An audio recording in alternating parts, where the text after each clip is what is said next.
फिलहाल हम बढ़ते हैं अगली खबर की ओर। देखिए, समरावता गांव से बड़ी खबर आ रही है इस वक्त की। पुलिस के एक्शन के बाद लोगों में गुस्सा है।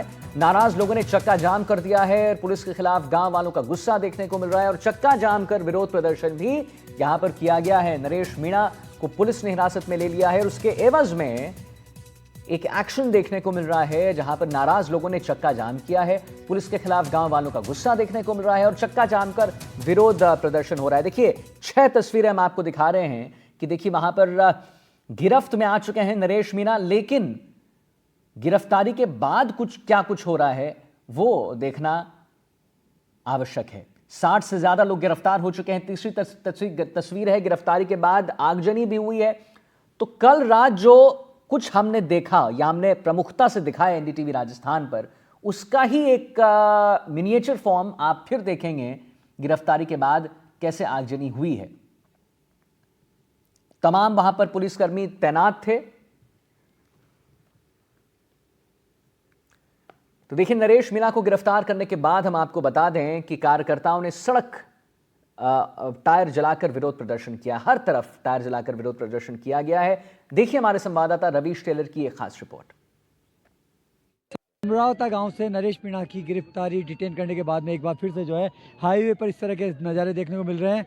पुलिस प्रशासन पहुंचा है, यहाँ टायर जलाए गए हैं, रास्ता रोका गया है और इस पूरे एरिया में अब से कुछ देर पहले तक कई जगह जो है इस तरह के नज़ारे देखने को मिले हैं, जहाँ जो है इस तरह देख सकते हैं कि आप जो है यहाँ रास्ता रोका गया है, टायर जलाए गए हैं। पुलिस, एसटीएफ के जवान तमाम जो है लोगों की सुरक्षा के लिए जो है आगे बढ़ रहे हैं। शांतिपूर्वक जो है यही प्रयास है कि शांति की बहाली हो, लेकिन किसी भी सूरत में जो है ये तस्वीरें सही नहीं हैं, क्योंकि कहा जा सकता है कि अब इस तरह के जो नज़ारे हैं वो रास्ता जाम किया गया है। आगे लोग नज़र आ रहे हैं, पुलिस को देखने के बाद लगातार लोग आगे बढ़ रहे हैं और आग को बुझाने का प्रयास किया जा रहा है। आगे देख सकते हैं, आगे जो है पुलिस रास्ता क्लियर कर रही है, आग बुझाने का प्रयास कर रही है। और अब जो है एक बार फिर से जो है तमाम जो एसटीएफ के जवान हैं वो लगातार रास्ता क्लियर बढ़ाते, पिछले 2 दिनों से लगातार देखे जा सकते हैं कि जवान जो है अपनी ड्यूटी पर मुस्तैद नज़र आ रहे हैं और रास्ता जाम हटाते भी हैं, आगे बढ़ते हैं। आंसू गैस भी चलानी पड़ रही है।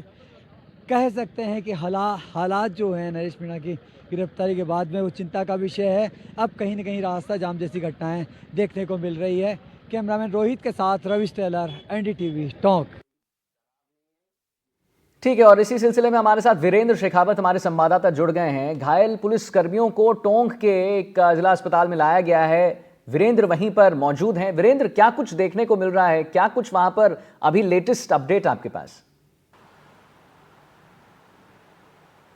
बिल्कुल, देखिए आदित्य, आपको बताना चाहूँगा कि जिस तरीके से ये जो पूरा घटनाक्रम हुआ उसके अंदर आप देखेंगे कि जो नरेश मीणा है उसकी गिरफ्तारी हो चुकी है। आप मेरे पीछे ये जवान देख सकते हैं, ये इन जो रात को जो पूरा घटनाक्रम हुआ था उस दौरान ये जो हैं घायल हुए और इनके चेहरे पे और जो पैर है और हाथ है, यहाँ पर इनके जो है पत्थरबाजी के कारण है चोट लगी है। इसके साथ ही एक और जवान है जो यहाँ पे आप देखेंगे कि उनके जो इंटरनल चोट है वो बताई जा रही है। ऑर्थो का जो कह सकते हैं कि ये वार्ड है, यहाँ पर तकरीबन 7 से 8 के करीब हैं जो पुलिस के जवान हैं यहाँ पर जो है एडमिट हुए हैं। और इसके साथ साथ आप देखेंगे कि एक और जवान है, इनके भी यहाँ पे जो है जो पैर के अंदर चोट लगने की वजह से जो है इन्हें यहाँ पे एडमिट किया गया है। और 2 के करीब है जो जवान हैं उनके पैर में फ्रैक्चर हुआ है पत्थरबाजी के दौरान। और इसके साथ साथ 7 से 8 के करीब जो जवान है वो जो उनके जो कह सकते हैं गंभीर चोट आई है,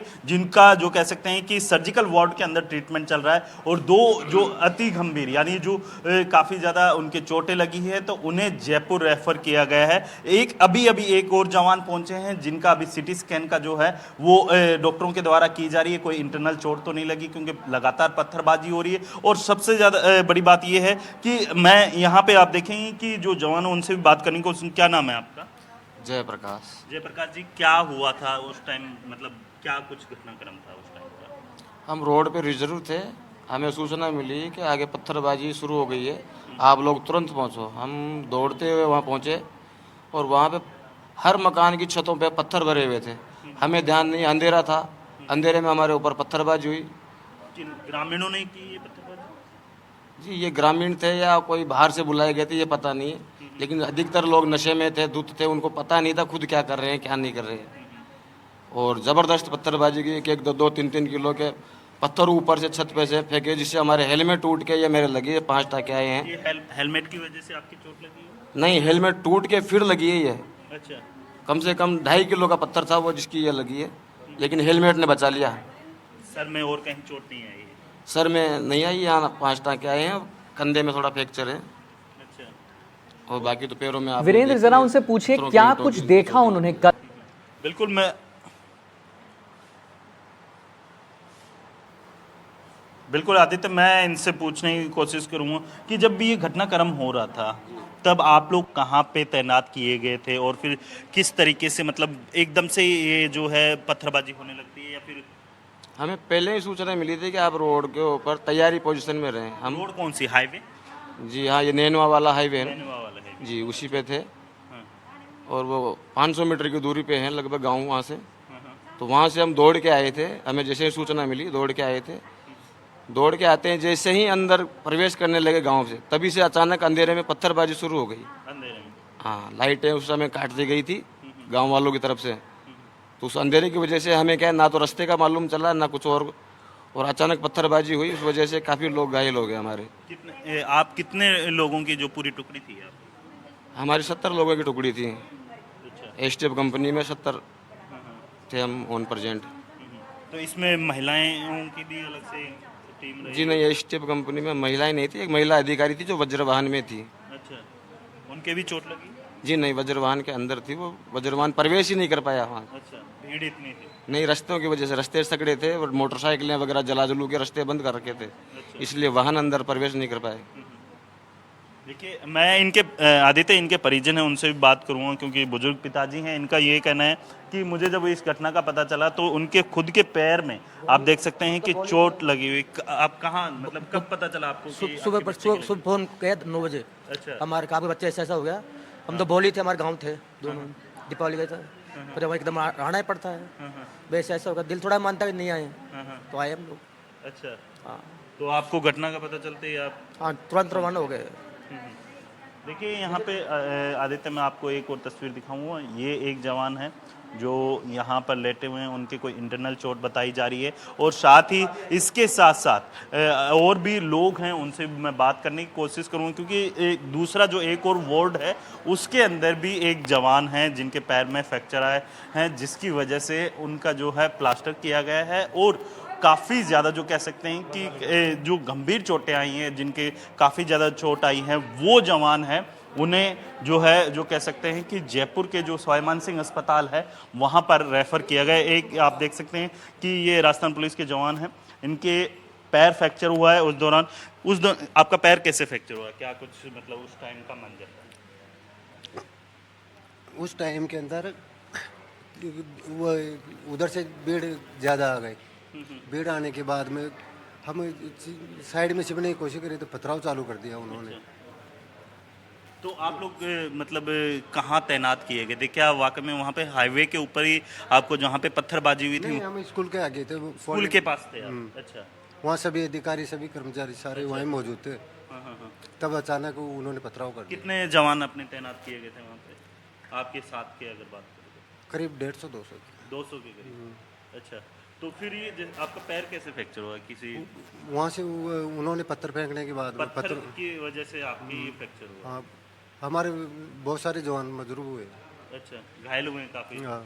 अच्छा, इसके साथ ही आपको मैं दिखाना चाहूँगा कि एक यहाँ पे एक और जवान है जिनके यहाँ पे चोटें आई हैं, उनसे मैं बात करूँगा कि पूरा जो मंजर था, क्योंकि जिस तरीके से आपने देखा कि काफ़ी लोग हैं वो घायल भी हुए हैं, और सबसे बड़ी बात ये है कि जिस तरीके से ये पत्थरबाजी हुई है, काफ़ी ज़्यादा जो कह सकते हैं लॉ एंड ऑर्डर को यहाँ पे जो कह सकते हैं हाथ में लेने का काम किया, लेकिन जिस तरीके से पुलिस के जवान और जो सुरक्षा एजेंसियाँ हैं वो अलर्ट मोड पे थी, लेकिन उसके बावजूद भी आप देखेंगे कि किस तरीके से इन जवानों के जो चोटें हैं। क्या नाम है आपका? मुकेश कुमार गुजर है। मुकेश जी, आपके कहाँ मतलब कहाँ चोट? एक तो राइट शोल्डर पे लगी है, ये अंगुली फ्रैक्चर है। अंगुली में फ्रैक्चर है।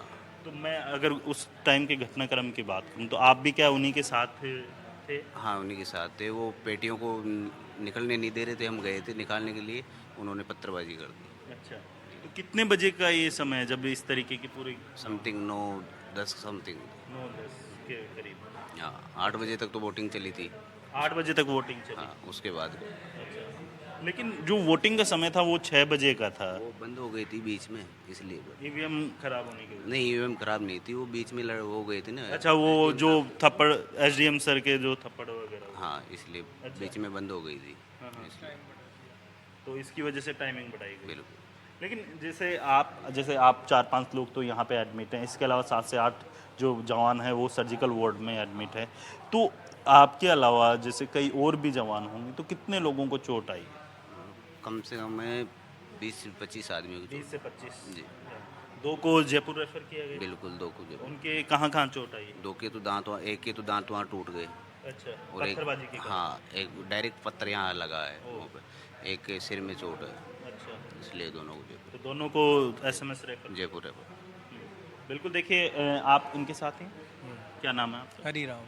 अच्छा, आप इनके मतलब उसके हाँ, बारिश विभाग में ही है। अच्छा, आरएसी में ही है। हाँ, तो आप भी वहीं थे उस टाइम? नहीं नहीं, मैं तो यहीं था। अच्छा, ये आए ना तो इनकी सेवा में लगाया है, अच्छा। जवानों की सेवा के लिए, जो भी घायल आ रहा है उनकी देख रेख के लिए देख आप रेख के दोनों की लिए जिम्मेदारी हमारे दी गई है। विभाग ने दीवान जी को और मेरे को लगाया। अच्छा, तो अभी तक की अगर मैं बात करूं तो रात से लेके अब तक जो पूरा घटनाक्रम हुआ है, अभी जस्ट एक मेरे सामने ही एक जवान है, पुलिस के जवान हैं, वो उनके सर पे भी काफ़ी गंभीर चोट आई है, आंख पे भी चोट लगी है।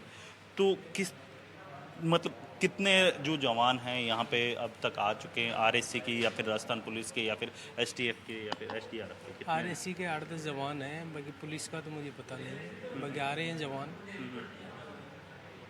तो रात को ही आ गए थे आपकी ड्यूटी कब लगाई गई यहाँ पे? यहाँ सुबह। सुबह लगाई। और आपकी सर? बस रात से चल रहा रात से आप है, तो रात के समय तो काफ़ी ज़्यादा पुलिसकर्मी आए हैं जिनको कईयों को प्राथमिक उपचार के बाद छुट्टी दे दी गई। है। वो तो देखो छुट्टी भी दे दी, कुछ को जयपुर रेफर भी किया, और जिनके ज़्यादा लगी उनके यहाँ भर्ती भी है। सुबह जांचें वाँचें करवाई, इनका जो एक्सरा वगैरह करवाया, किसी का वो सीटी स्कैन करवाया। बिल्कुल, देखिए चल रही है, इनके इलाज रही है, इनकी सेवा में लगे हुए हैं बस।